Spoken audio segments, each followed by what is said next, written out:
we just need to adjust, and we will adjust. And I think the way it will actually help is, I mean, this is me looking into my crystal ball. I think the benefit of AI is decentralization.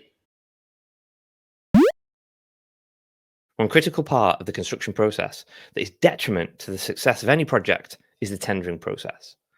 Without this, there'd be less competition for work available. And although at times it can be painstaking, lengthy, and if you're on the wrong end of a result, disheartening, the industry cannot do without it.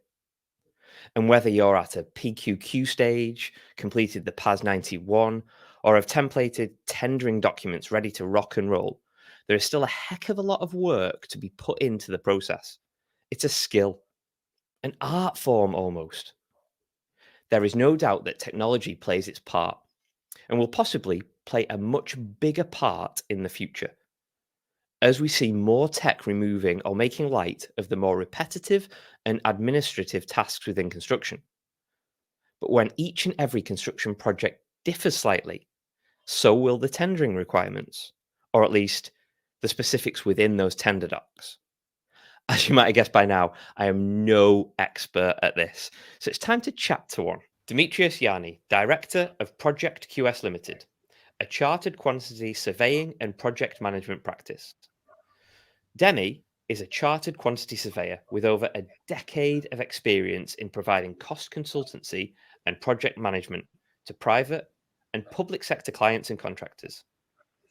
Demi is also a property developer and has collaborated with landowners and developers to provide built assets across multiple sectors, from residential to healthcare and even museums. Possessing degrees in both law and quantity surveying gives Demi the inside edge in procurement routes, contract selection, contract administration, and dispute avoidance. I think we could all do with a little bit of that. And no pressure here, Demi, but is an experienced public speaker presenting at hundreds of events to thousands of people.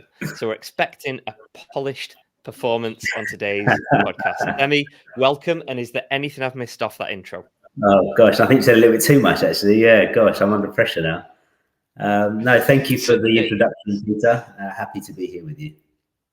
Fantastic. So are we going with Demetrios or Demi today? Yeah, I mean, I suppose I was saying to you earlier, I mean, either or really.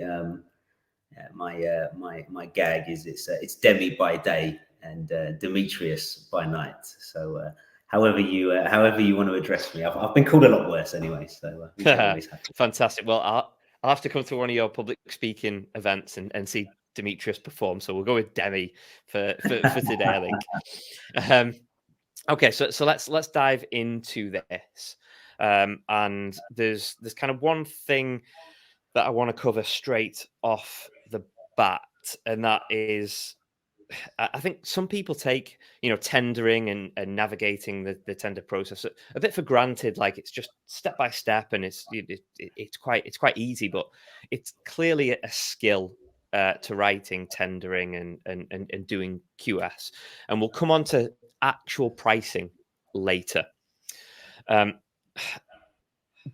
if we're going to cut to the chase, if you think about what a tendering process is and what goes into them, and what quantity surveying is all about, why isn't this process just about numbers and spreadsheets? Why can't we just cut all the other crap out and just have numbers and people go with that? Yeah, obviously it's a good question. I suppose the basis of what we do is in numbers, and I suppose traditionally there's sort of, I don't know if you've heard of the phrase bean counter.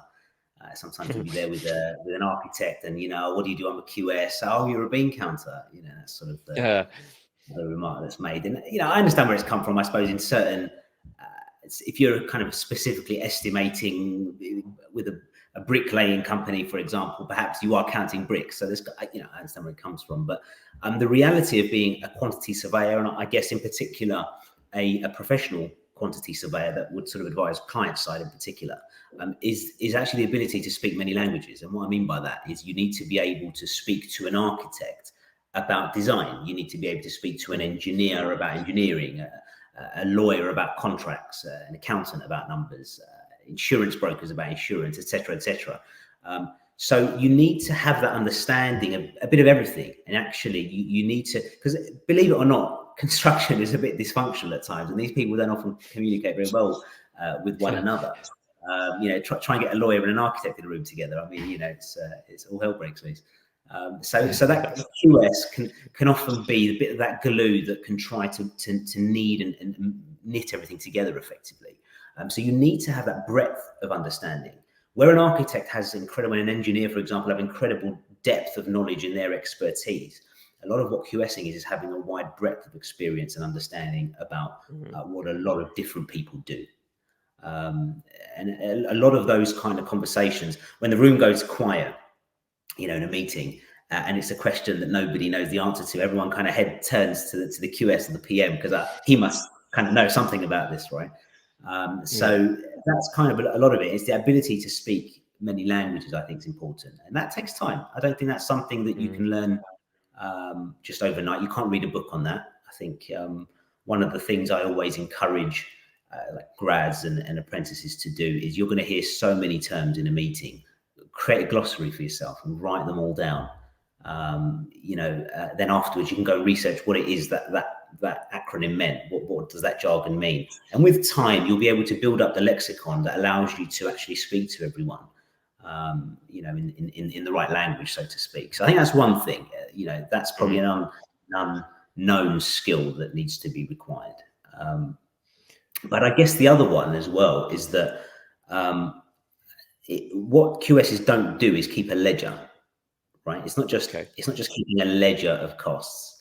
It's not collecting receipts of costs, because then you could have an accountant. Why would you need a surveyor? They're pretty good at that. Why would you need that specific role of the surveyor, the QS?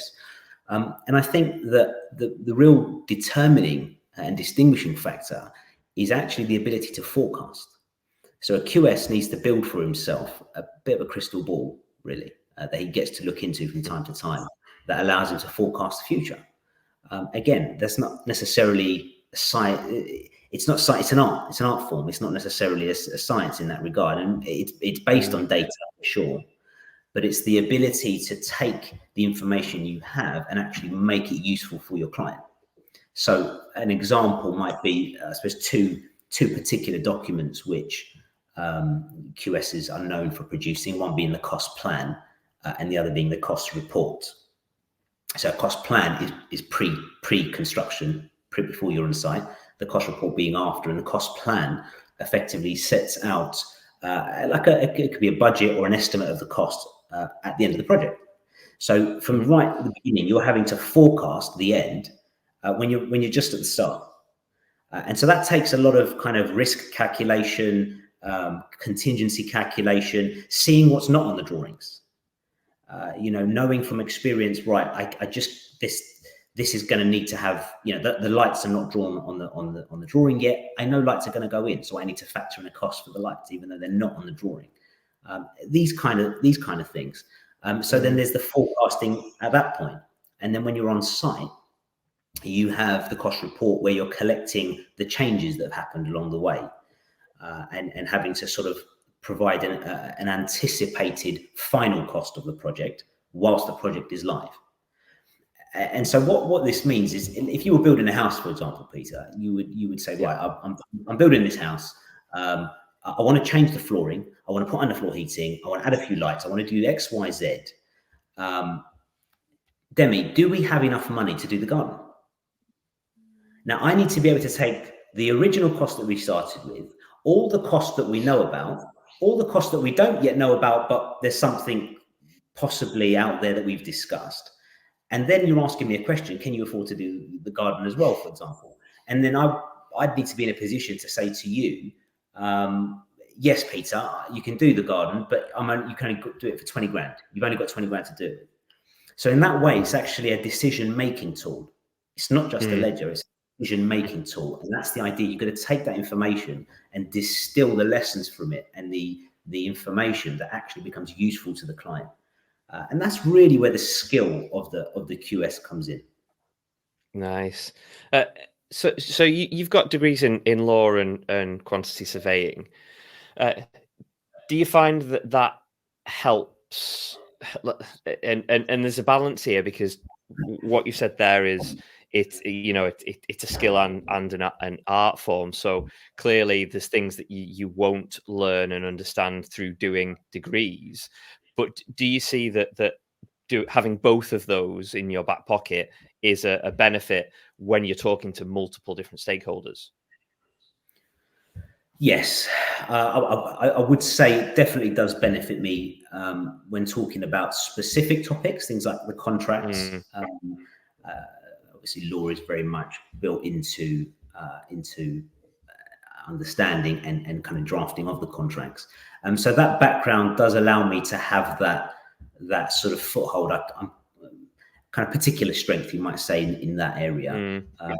In the same way that if I'd come from a plumbing background, I'd be particularly good at pricing up mechanical M&E jobs, So I suppose my particular specialism from my background is in kind of contract preparation, contract practice, dispute avoidance, procurement routes, and things like that, which seem to have more symbiosis with law.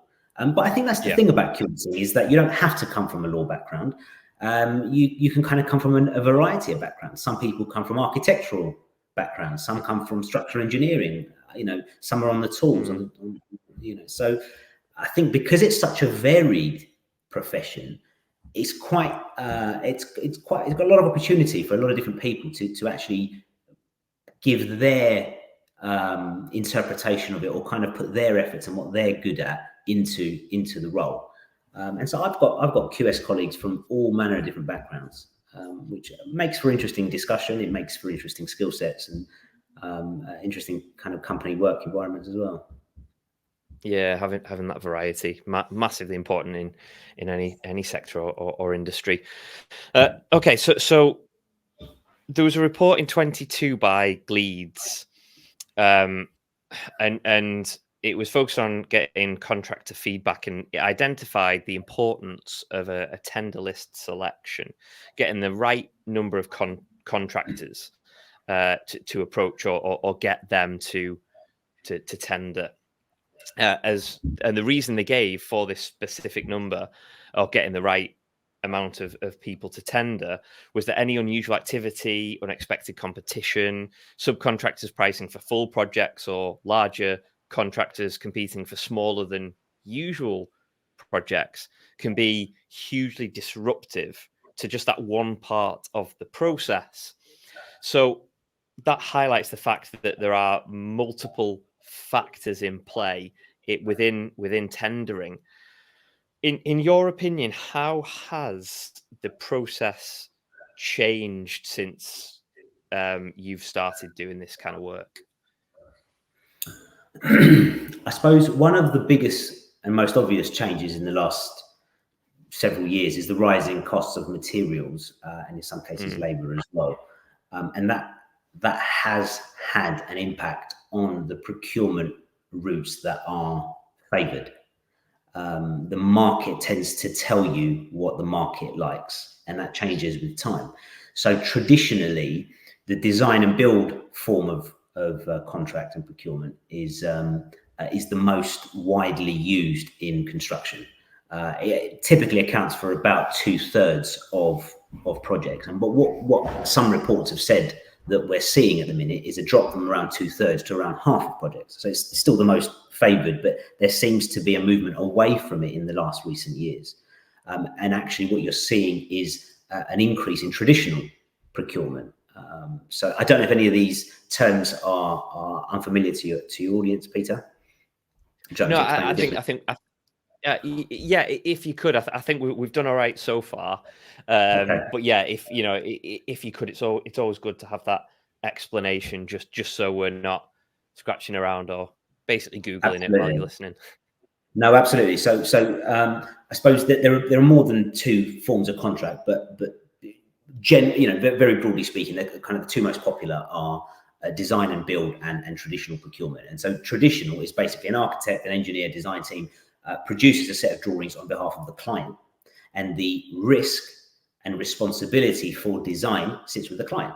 it's his choice. You know, he can go, he designs everything. And then what you do is you tender that scheme to a contractor, and the contractor builds what's on the drawings. And that's what's referred to as traditional procurement. And I suppose when you kind of compare that to design and build, the design risk sits with the other side. It sits with the contractor. So they are responsible for. They wouldn't necessarily, you know, the amount of design that would be given to them can vary, but certainly it wouldn't be a complete set of drawings. And so the contractor would then be responsible for maybe the coordination of services. Maybe there's particular specialist items which a client doesn't care, but it needs to be done. Maybe it's the foundations, for example. Maybe the client doesn't particularly care how many foundations are on their skyscraper, but you know, his a base design. You guys go and see a specialist and figure out what exactly needs to be done to hold this building up. Or perhaps, you know, a developer who's doing a residential housing scheme, he doesn't care that the height of the plug socket, right? Like, just make it building regs standard. I don't really care, right? You know, put a couple of sockets in each room. That's not what's going to make him money. So he might want to offload that design onto the contractor. And so in that case, you would be preferring to use a design and build contract. Very broad brush, but that sort of frame the conversation. And generally, design and build has been favourable in the UK. As I said, it's generally been about 2/3. And we've seen a reduction by some reports to just over half of contracts now, whereas traditional's seen a bit of an uptake from around 30% of contracts to around 40%. And that's sort of reflective of how the market sees risk in you know, out there. If contractors perhaps are saying, I don't want to take on design, the costs and the risk I have to absorb are too high. I don't want to take on that risk as much as I was happy to a few years back. And at the same time, what we're sort of seeing is competitive tendering, which is, I think, what you were suggesting in the Gleeds report, where you'll select 4 or 5 contractors perhaps and sending the tenders to them. That's very traditional. It's kind of what every professional will advise a client to do. You're starting to see that there's a reduction in clients wanting to do that and preferring a negotiated route, which is where you choose one contractor and you go with him. And that is sort of a completely different way of procuring the right contractor. But it seems to be a slight change in the market in that regard in the last few years. But these things are cyclical. So as the market picks up, they change again. So it's not sort of the be all and end all, and certainly some pockets of the market are still more favourable to do a competitive tender. But it tends to be, generally speaking, it tends to be the larger contracts, the big engineering jobs, the £100 million jobs, and so forth, that seem to have gone down the more negotiated route, where you sit down with one contractor very early on. He helps you with the design, and then you sort of progress the design with the contractor before you then agree a price and actually build the scheme.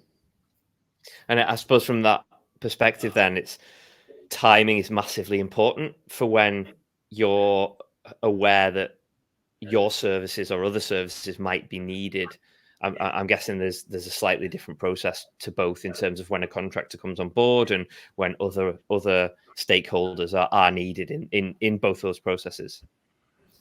Do you mean from the point of view of a QS? From a QS and from a contractor and from everybody that's involved, right. I'm guessing, and correct me if I'm wrong, but I'm guessing that whichever process you decided to go down, different people are needed at different points in time. Right. Yeah. So what you'll find is some contractors have a preference for one or the other, for sure. Okay. You know, as a kind of a cultural thing, you know, we prefer to do, and generally speaking, I would probably suggest the earlier a contractor can get involved, the quicker he can get his feet under the table, and he doesn't need to waste money on tenders which he may lose. So certainly there will be a preference for kind of what's referred to as a 2-stage process by contractors, and some are more set up for that than others. Maybe they have design teams that they work very closely with, or even in-house.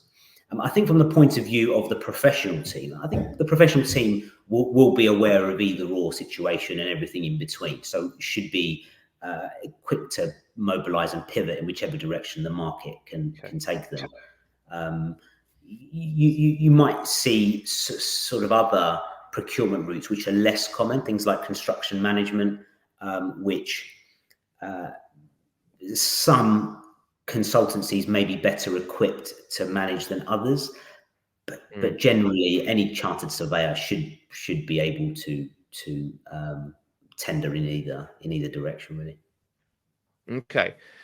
As I alluded to earlier, pricing as ever is always going to be something that people focus on. And going back to the Gleeds report, it actually highlighted a number of ways that volatility, as well as other challenges within construction or in the market in general, could be overcome. And it'll be no surprise to you, it includes better engagement throughout the supply chain and throughout tendering and throughout projects, placing orders earlier. But at the end of the day, going back to what we've just said, the majority is surely about pricing, and there is a risk that the cheapest always wins. Is this the case, or is that too simplified to see it like that? I've got real gripes with this, actually, Peter, because it's the only industry that I know of that is, the cheapest is always best. If I was going to sell you a car and you wanted a Mercedes, and I said to you, I don't get that. This Skoda is much better. It's half the price. It doesn't quite work that way. Obviously you're buying a different offering. So it's funny that it is an industry that somehow the cheapest is always best traditionally. That said, there is a movement, and it's been around for some time, to be fair, to try to create what's called a weighted tender. Some refer to it as a value selection criteria. And so the way this works is that cost isn't actually the only factor that needs to be considered. And it's actually quite obvious when you think about it. The other two are time, and the other one is quality. So you've kind of got this triumvirate, is that the right word? Where you've got cost, time, and quality are the main factors that concern a client. And I suppose to the side of that is their risk profile, the client's kind of aspirations for risk. But if we take the three, you can only have two. You can't have the third. So to give an example, if you want something done quickly and cheaply, it stands to reason that the quality is going to suffer. And likewise, if you want something done quickly to a high quality, you're going to have to pay more. And so when you consider that, actually the aspirations of the client need to be considered when you are tendering. And it's not just a case of selecting the right contractors, but it's also embedding the requirements of the client as part of the tender process. What that means is you might have a situation where it's been determined that the cost will account for 60% of the award of the contract. 20% goes to quality, 20% goes to the time, the program duration. And in that way, it's not necessarily the cheapest that's going to win. It's going to be the one that has the best offering for the client. Now that sounds good, and I suppose one issue is that needs to be made clear in the tender, because there are situations where a contractor goes in the cheapest, doesn't win, and then is furious about it, kind of thing. You should have won it, and so forth. So that firstly needs to be made very clear as part of the tender process. And I suppose the other challenge that is faced is it can be quite difficult to convince a client who's at fundamentally the money in this situation, who's paying for everything, that they should spend £2 million more on a project because they're going to get a better product at the end of it. That's quite a difficult sell at times. So there's an element of client management and also clarity as part of the tender process. But that is definitely the way we sort of can steer away from this race to the bottom. Effectively, the cheapest product's going to always win. And that doesn't always, that's not a good way to set up a job, because a contractor lowballs the project, that doesn't bode well. If he's priced it too cheaply, it either means it's going to mean one or two things. Either he's going to aggressively come after variations post-contract, you're going to have a very contentious project, because every decision that's made, he's going to say, oh, I didn't allow for that, I didn't allow for that. And you get into this kind of argument situation all the time, which is very draining on everybody really that's involved, and it doesn't create a collaborative atmosphere.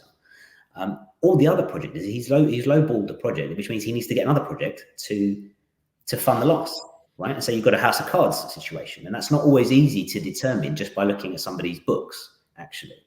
And that's where you see a lot of these big contractors suddenly go pop. You know, they're turning over hundreds of millions, and suddenly they go pop, and it's because the structure of their projects is not really been well looked after. And so you want to avoid a situation where a contractor is lowballing a job, actually. But it's very difficult, as I say, to kind of convince someone to spend more money to get the same thing. Or what's perceived to be the same thing. But yeah, there is an effort to do that. Unfortunately, it currently, some estimates say that it's about half, probably less than half of projects that actually incorporate any kind of weighted tender. So that's something that I think, you know, it could be a move in the right direction to sort of make that a standard part of tendering processes. Yeah, I've always found it interesting, the whole cheapest wins or going for the lowest cost, and you know, we hear the state of the economy and things are tight and prices have increased, particularly in construction and things like that. But I've never been one for just, oh, that's the cheapest, so let's get it. And you can see that some people have no option. Absolutely, you know, I'm not denying that. But where you see it throughout anything you do, you know, you could go to do a big shop in any of the supermarkets, you know, you name any of them, and they'll have various degrees of quality of whatever you're looking for. And yeah, don't get me wrong, if you're going to have I don't know, chopped tomatoes in a tin, it's debatable whether the one that's the 15p one is exactly the same product as the one that's £3 or whatever. You know, that's debatable. But when it comes to other things, you can definitely tell there is a different quality. So I suppose that goes included in that tendering. You could almost add there's an element of marketing and definitely sales in that. Well, what's your main objective here? What's your main outcome? Who's your target market at the end of this project? If it's a building, who are you looking to move into it? You know, if it's for a community, you know, who are you looking to try and get into that building, and what are their expectations? Because at the end of the day, if those expectations aren't met, the building's going to be defunct anyway, because it's not going to reach its requirements. So I think there is a level of marketing in there. And it certainly is a skill, like you said, to highlight to people that if you spend an additional X, you said 2 million, I think, let's just stick with that. If you spend an additional 2 million, that means that you will have what you actually need for the project to deliver. Yeah, that's exactly right. And I think certain construction firms will pitch themselves at a certain level, and there are reputations in the market. People know that if you're looking at a hotel, you'll go to you know, these kind of contractors who have built these 10 hotels previously of this level. You know, so there is reputations in the market. I think often what can be an obstacle as well is where you get contractors who are very good at building, and what I mean by that is, you know, bricks and mortar, groundworks, structures, that kind of really hardcore construction work. And then you get other contractors who are much better at the finer details, the fit out.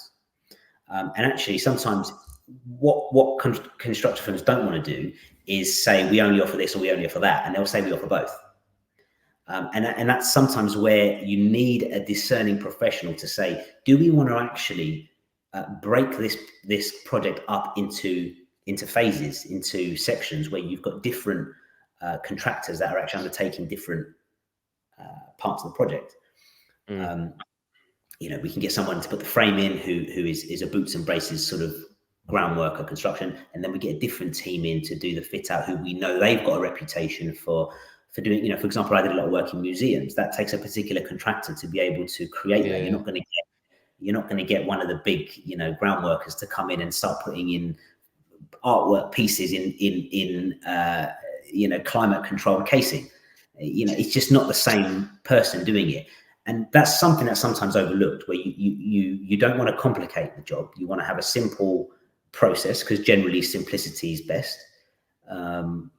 But actually you find yourself in a situation where the contractor has marketed themselves as being an all-purpose kind of one-stop shop, but perhaps doesn't have the necessary skills in a particular element of the build. So that can be an element as well. Okay. With all that in mind, on the podcast, we like to focus on technology and how that's changing things within construction.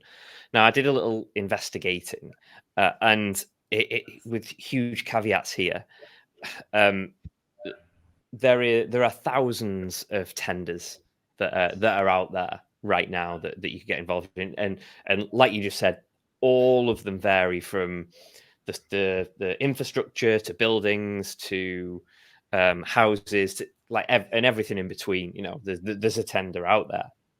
So with all those tenders there, and I remember when I used to work for a manufacturer, there were alerts you could get via email that highlighted particular tender opportunities, but that was many years ago. So with that many out there, what technology should we be looking at now? And not just to view what's out there, but throughout the whole process, what should we be using now that could potentially give us a bit of a competitive advantage? It's a good question. Construction's got a reputation for being a bit of a slow-moving beast. You know, it's like trying to turn a forklift truck, you know, or a lorry to try and make any change. But actually, when you look at the technology that comes through construction, it's pretty innovative, actually. And an obvious one is that if you were going to take QSing, for example, dim sheets were used for a long time. You mentioned to me that your stepfather was a QS, and I suspect he may have used dim sheets for as part of his work. And that's quickly changed. Actually, the industry has very much pivoted and gone to Excel. Excel was kind of your staple, really, in terms of what QS uses as his tool. So if anyone does want to be a QS, get that Excel into you. I tell you, they don't teach it enough in schools, but it's really a big Absolutely, tool. yeah. But obviously, Excel is nothing new. There's nothing cutting edge about Excel. It's been around for a long time. So what the industry has brought forward, and this has been around for probably around 10 years. Some of these softwares, maybe longer, is sort of measurement software. Whether it's Cato, whether it's Bluebeam, Costex, there are all these different tools that assist in measurement. So a bit like how we went from hand drawings to AutoCAD with architecture. There's the same thing when it comes to sort of certain QS activities as well, where you've got measurement software, and that's kind of widely used, one form or another. And now you've got this wave, obviously, of AI, and that's kind of just exploded on all of us. And actually, from my observation of the market, construction has been very quick on the uptake of this. That people have really seen the offering that's available, and actually how this can really streamline processes. And I've been doing a bit of deep diving with kind of all the different technologies and AIs that are available to the market at the moment, which are not, people don't really know about it. So I've been kind of posting weekly on my LinkedIn about all the different softwares that are available that people should be looking at. And there's software for measurement that can take a drawing, which, let's say it takes half a day for someone to take off the floor plans, for example. This will do it in 5 seconds. It would do the walls. It would do the layouts. Literally 5 seconds, it's done. Now the technology is not there 100%. You can't give it every type of drawing and it's going to do this on every type of drawing. But it's a work in progress. And over the coming months and years, what you'll see is that the technology advances, that it can look at a window schedule and take it off. It can look at structural elements and take that off. So that's really exciting stuff. It doesn't, in some cases people worry because they think, gosh, my bread and butter is doing cost plans, and where's my job going to go? But it's a bit like, what's the phrase that TV killed the radio star kind of thing. It's we've got to move with the times, unfortunately, and actually, the construction industry has been very good at pivoting, and people have been very quick to learn new skills. Other AI for safety, such a major factor in construction safety. It's still, unfortunately, by its nature, one of the largest accidents and deaths at the workplace in terms of industries. So there's huge advancements in safety through AI that they can kind of foresee problems before they happen. You get these robot dogs that can walk around site and take 3D scan images and so forth, that can detect things, create sort of live plans. I mean, incredible stuff. Design, you can change things in an instant with design. You don't need to spend 2 weeks to redesign all your drawings. There are softwares that can flip things very quickly. So if an architect wants to show one kitchen style versus another, very quick, you can switch it out, switch it in. So there's such great opportunities there. And I think if anyone is tech-minded, it's a really exciting place to be, actually, in construction. There's so many opportunities there for people to learn specific skills that relate to software that can really advance the industry. I think we can be very blinded by the more accessible AI and see that as it in its entirety. So clearly ChatGPT is the one that people jump on, and not that it creates a visual. There are AI that does that, but they see it as they see it for what it is, the front facing part. And I think the beauty of AI and the way it is being implemented in loads of different industries and construction is behind the scenes, is the back end. And like you said, I think construction is slow on the uptake. But again, even that, the majority of that is front facing. So you're talking the actual build, whereas behind the scenes, so architects, etc., I think they're quicker on the uptake than anyone gives construction credit for, to be perfectly honest. I just love it when people are fearful that it's going to steal jobs, or it's not good. Or there was a really good LinkedIn post that it was like a one-liner, and it said ChatGPT is the best advert for human copywriters. And it was just like, it just made me chuckle, because it's like, if you take it on face value, if you think you're going to go to AI and say, write me the best copy in the world that covers all these topics, and it is undeniable that someone's going to read it and think I'm a genius, and it writes it and it's not 100% as good as you expected it to be. Well, no shit, because it's in its infancy. That's like going to Google and say, I'm looking for a cat with 3 legs that's black and white and it comes from New Zealand. And it's like, Google in its infancy, it probably couldn't do that. It's not that sophisticated. People forget that Yahoo actually started with thousands and thousands of people documenting each website into a category.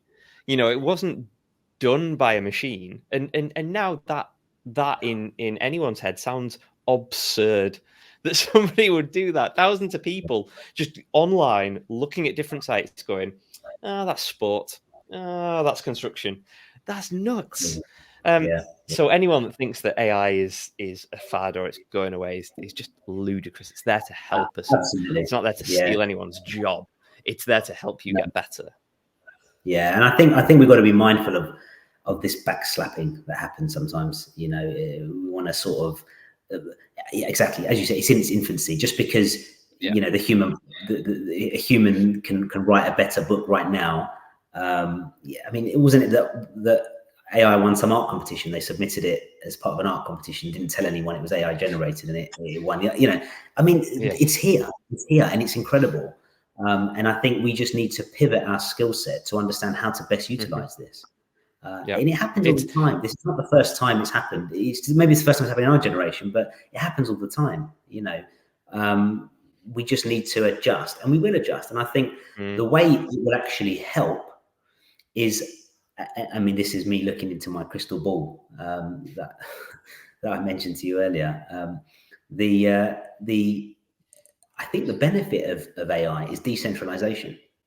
And I think what it will mean is we will not need teams and teams and rows of people doing activities. Maybe it's drawing, maybe it's measurement, takeoff.